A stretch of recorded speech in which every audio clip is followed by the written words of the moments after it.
আমি আসলেই জানতাম এই মাসে শেখ হাসিনার কিছু একটা ঘটে যাবে এবং পতন ঘটে যাবে, এটা আমি 100% শিওর ছিলাম। কারণ একটা ব্যাপার-স্যাপার থাকে যে পতন হওয়ার একটা দেখলে বোঝা যায় যে ঠিক এই মাসে শেখ হাসিনা, স্বৈরাচার শেখ হাসিনা তোমার ইন্ডিয়ায় চলে যাওয়া লাগবে। কারণ যেহেতু স্টুডেন্টরা এখানে লাগছে, স্টুডেন্টদের পাওয়ার সম্পর্কে পৃথিবীর সময় জানে। তো আমি এটা অঙ্কের মাধ্যমে, যেহেতু আমি ফিনান্সিয়াল স্টুডেন্ট, অঙ্কের মাধ্যমে দেখাবো। তা ভিডিওটা ভালোভাবে দেখবেন। তো বাবার পতন, 15ই আগস্ট।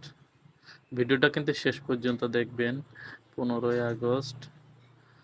আর মেয়ের পতন হচ্ছে 5ই আগস্ট।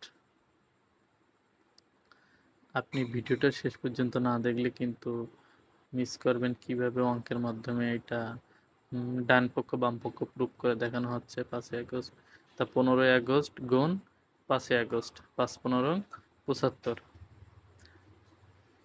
বা 75 প্লাস 1 দফা সমান সমান 76। 76 বছর, 76 বছর মেয়ের বয়স। মেয়ের বয়স তো বুঝতেছেন কি? শেখ হাসিনা। শেখ হাসিনার বয়স 75 প্লাস 1 দফা দিয়ে 76। তো 5ই আগস্ট, 5ই আগস্ট প্লাস 15ই আগস্ট, 15ই আগস্ট প্লাস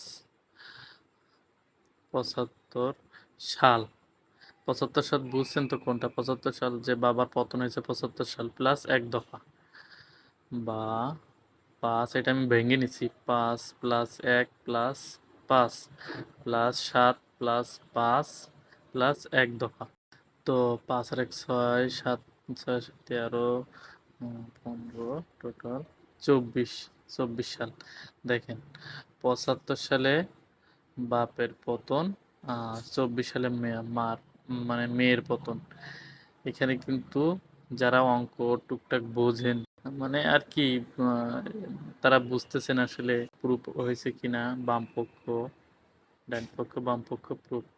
তো এখানে আমি বুঝাইতে চাইছি এই 24 সাল, দিন তারিখ একদম সেম, সেম টু সেম। বাবার পতন 15ই আগস্ট, মেয়ের পতন 5ই আগস্ট। 5×15 = 75। 75-এর সাথে কি ছিল? 1 দফা ছিল, 1 দফা। বর্তমান শেখ হাসিনার বয়স 76 বছর। তাহলে দেখেন কত সুন্দরভাবে মিলে গেছে। এবার 5ই আগস্ট প্লাস 15ই আগস্ট প্লাস বাপের 75 সাল প্লাস 1 দফা। ঠিক আছে, এটারে সুন্দর করে কিভাবে প্রুফ করছে। ঠিক আছে, তো ধন্যবাদ। ভিডিওটা সবাই ভালোভাবে দেখবেন, তাহলে বুঝতে পারবেন।